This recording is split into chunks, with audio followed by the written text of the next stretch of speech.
Bismillahirrahmanirrahim. Assalamualaikum warahmatullahi wabarakatuh. Alhamdulillah kita bisa berjumpa kembali di kesempatan hari ini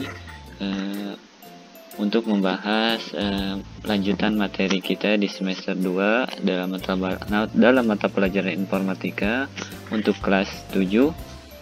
Di sini kita akan menginjak ke bab 4, yaitu mengenal dan menggunakan pemrograman visual.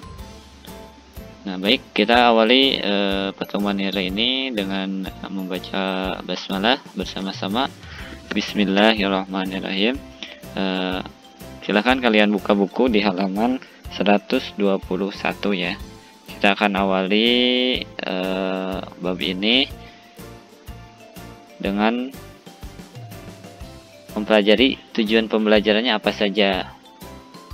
Nah, diharapkan setelah mempelajari bab ini, peserta didik kalian dapat memahami konsep program visual yang pertama, yang kedua mendownload dan menginstal Scratch, kemudian yang ketiga mengenal lingkungan kerja Scratch, yang keempat memahami berbagai blok program, yang kelima menggunakan lingkungan kerja Scratch untuk membuat program berupa game sederhana. Nah, itu yang akan menjadi tujuan pembelajarannya. Kemudian yang A, konsep pemrograman visual. Oke, pemrograman itu apa? Kalian harus mengetahui ya. Pemrograman itu adalah proses untuk menerjemahkan logika berpikir menjadi langkah-langkah atau proses yang dapat dijalankan oleh komputer. Artinya setiap langkah-langkah atau program yang sudah jadi dan digunakan oleh komputer itu ada konsep langkah-langkahnya. Jadi harus ada algoritmanya. Nanti konsepnya itu dituangkan dalam bentuk algoritma. Seperti halnya kalian ingin membuat teh manis. Teh manis itu harus ada langkah-langkahnya. Kita ambil gelas, tuangkan gula, masukkan tehnya, kemudian tuangkan air panas, kemudian aduk, maka sudah jadi. Nah, itu ada langkah-langkahnya. Apakah harus menuangkan dulu gula, gelasnya terakhir? Itu kan salah nantinya. Nah, jadi konsepnya itu langkah-langkahnya harus berurut dan benar. Nah, maka dituangkan dalam bentuk algoritma. Algoritma adalah kumpulan langkah-langkah atau instruksi yang digunakan untuk menyelesaikan suatu persoalan atau pekerjaan. Jadi algoritma itu disusun supaya langkah-langkahnya benar. Biasanya digunakan algoritma itu disusun dalam bentuk sebuah flowchart atau video code. Nah, sekarang bahasa pemrograman. Algoritma nanti akan ditulis dalam bahasa pemrograman.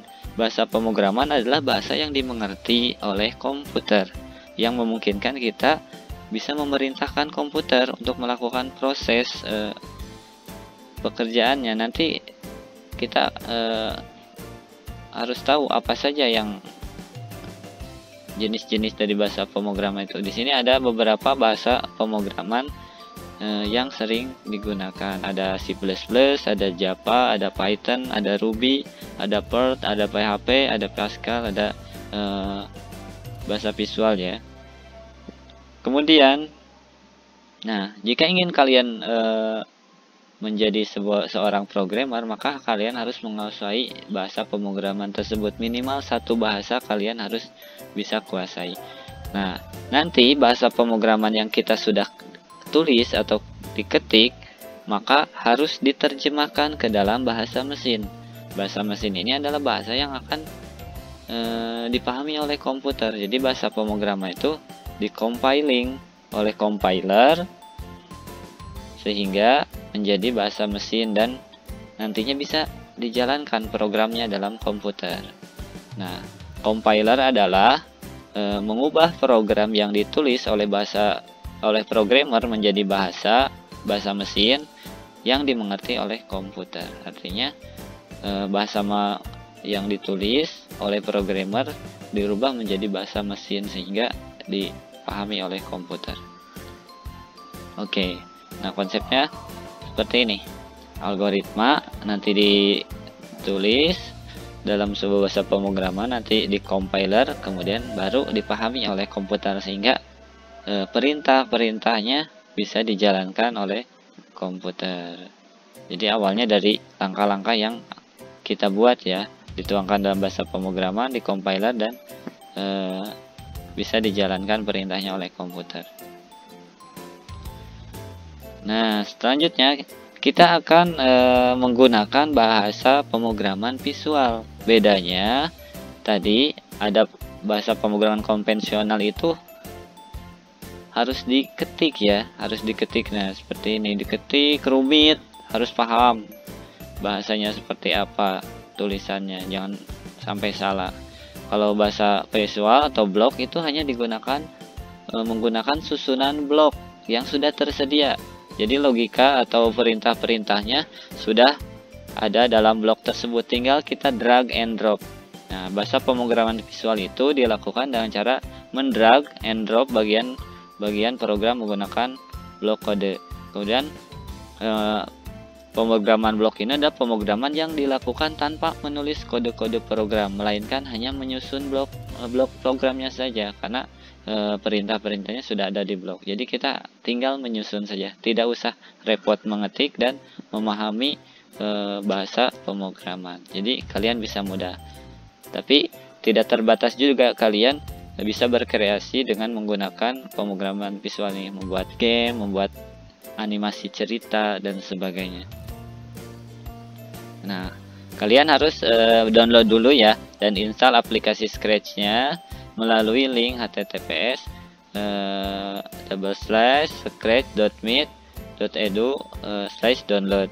Nah, kalian bisa download di situ dengan versi sistem operasi komputer kalian. Jadi versi desktop ya, versi komputer. Kalian yang punya laptop, punya komputer di rumah silahkan install. Atau kita ketikkan di Google download Scratch ya. Nanti kalian cari saja di situ. Versinya silahkan versi yang terbaru supaya nanti sama dengan yang dipelajari. Untuk kita ke halaman 124, yaitu mengenal lingkungan kerja Scratch. Nah, bila kalian sudah download dan sudah install di laptop atau komputer kalian, maka silahkan dibuka saja. Nah, tampilan awalnya ketika kita sudah buka adalah seperti ini ya. Di sini ada beberapa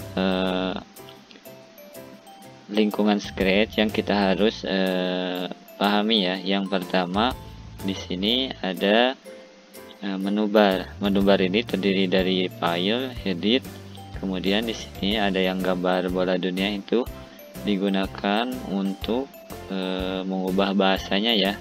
Kalian bisa menggunakan bahasa Indonesia, bahasa Inggris dan sebagainya ya, Perancis, Spanyol dan sebagainya. Di sini kita bisa pilih bahasa yang digunakan.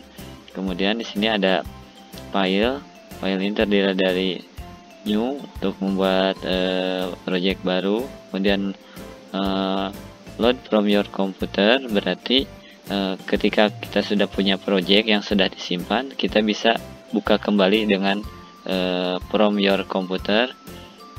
Kemudian ada save to your computer berarti menyimpan project yang telah kita buat. Nah, itu untuk menu bar. Yang selanjutnya ada tombol go and stop yang bendera hijau dan segi 6 merah. Ini adalah yang hijau go, yang bendera hijau go, yang merah segi 6 tuh stop. Go digunakan untuk menjalankan blok kode atau script yang ada pada script area ya. Jadi ketika ingin menjalankan projectnya, maka kita harus klik go. Kemudian stop digunakan untuk menghentikan blok kode yang sedang dijalankan. Seperti itu. Kemudian selanjutnya ada tombol pengaturan jendela. Tombol pengaturan jendela ini ada 3 di sini. Kita bisa sesuaikan, bisa seperti ini, full screen, atau seperti ini kondisinya. Ini yang kedua atau yang ketiga seperti ini. Nah, itu untuk tombol jendela itu. Kemudian yang selanjutnya ada tombol kode atau blok palet ini. Ini ada beberapa blok ya, ada motion, look, sound, event, control, sensing, operator, variable, dan my block. Nah, di sini tempatnya itu adalah blok palet atau tab kode ya. Di sini adalah kode-kode yang nantinya kita bisa gunakan ya. Nah, ini di drag seperti ini. Kalau ini script area ya disebutnya, nanti kita bahas. Nah, yang selanjutnya yang ada tab backdrop. Backdrop di mana? Di sini nih. Ini ada backdrop ya. Backdrop ini digunakan untuk memunculkan gambar nantinya yang buat jadi latar dari project kita.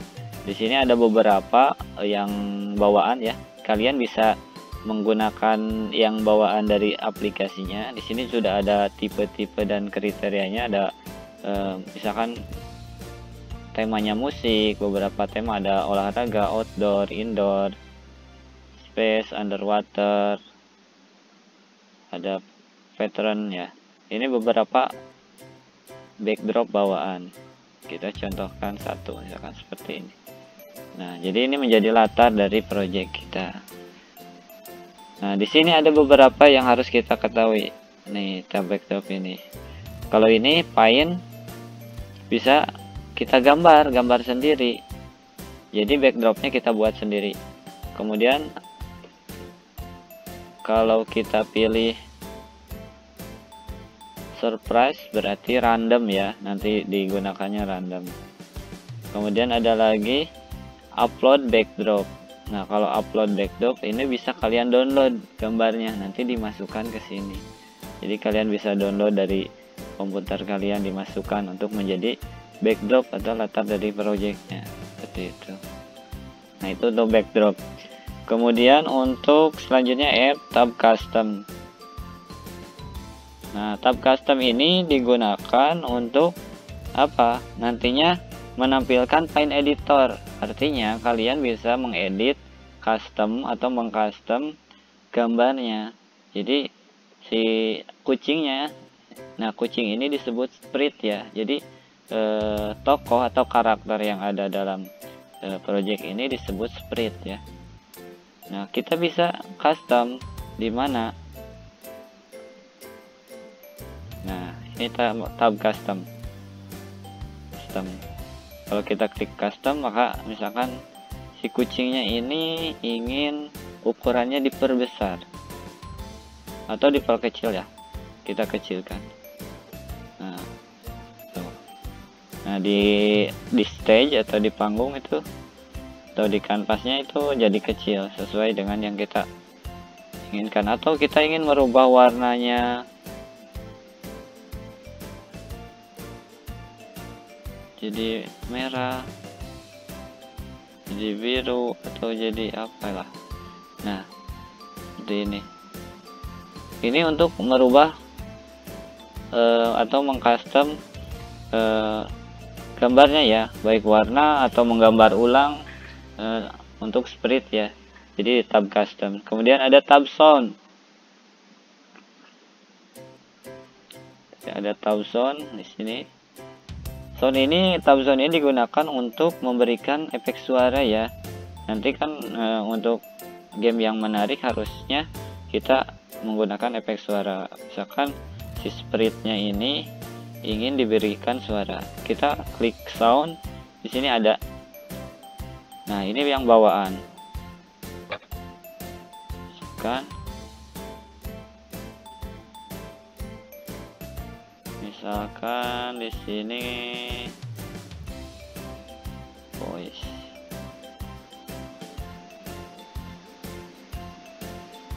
Kita tes. Ini batuk ya, atau bersin, atau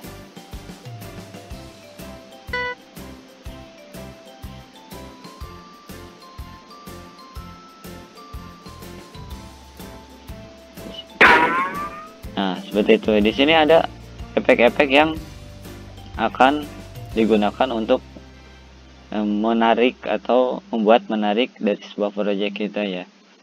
Jadi untuk sound ini juga bisa kalian bawaan dari sini atau kita upload atau direkam. ya. Terserah, di sini kan ada 3 pilihan nih, choose a sound. Ada record, ada surprise, ada upload sound. Nah, kalian bisa pilih kalian mau upload sendiri atau dari sini yang sudah ada di aplikasinya yang tersedia. Kemudian yang selanjutnya ada script area. Script area itu yang mana? Nah, ini script area yang kosong, ini adalah script area. Nah, untuk meletakkan susunan blok kode ya. Jadi script area ini digunakan untuk menyusun atau menempatkan blok kode yang kita akan gunakan di sini. Seperti itu. Nah, misalkan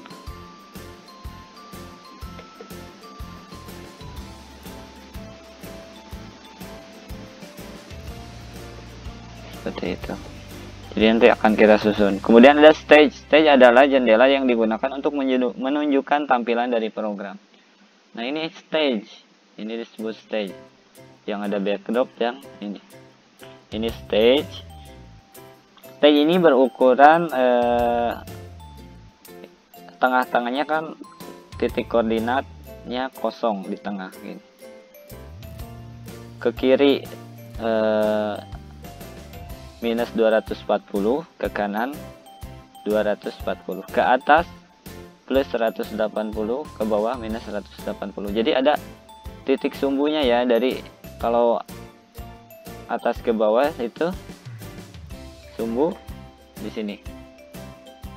Y ya, di sini kita bisa setting nih, diisi. Misalkan mau di tengah berarti XY-nya kita nolkan. Jadi kalau batas ke pinggir ini 240, kanan 240, kiri minus 240, ke bawah minus 180, ke atas 180. Nah, di sini maksimalnya. Di sini kita bisa isi. Jadi menentukan posisi dari si splitnya, diposisikan di mana. Kita geser split, maka kita akan lihat di sini koordinatnya di berapa. Kalau di sini berarti di minus 127. X-nya, Y-nya minus 197. Nah, kita bisa memposisikan. Kemudian yang selanjutnya ada J, split and stage pen ya. Di sini, ini split pen atau stage pen. Jadi di sini akan menampilkan splitnya. Nah, split bawaannya banyak di sini. Karakter-karakternya ada buah-buahan, temanya ada dance, musik, sport, kemudian food, makanan, fashion, letter, animal. Nah, jadi kalian bisa pilih karakter-karakternya seperti itu. Dan ini itu. Atau kalian tadi choose a split, bisa gambar sendiri, atau kalian upload dari laptop kalian ya, karakternya silakan. Jadi itu yang harus kalian ketahui dari beberapa lingkungan yang ada di Scratch ya. Mungkin kalian bisa coba di rumah.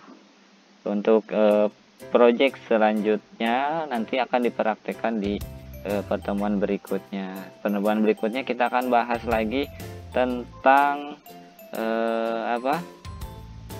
kode-kodenya ya. Di sini blok kodenya ada motion untuk apa, look untuk apa, sound untuk apa, event untuk apa, control, sensing, operator, variable, dan my block. Jadi beberapa blok ini fungsinya berbeda. Untuk itu kalian harus kalian harus pahami dan pelajari. Untuk pertemuan hari ini saya cukupkan sekian. Terima kasih atas perhatiannya. Semangat belajar. Saya tutup. Assalamualaikum warahmatullahi wabarakatuh.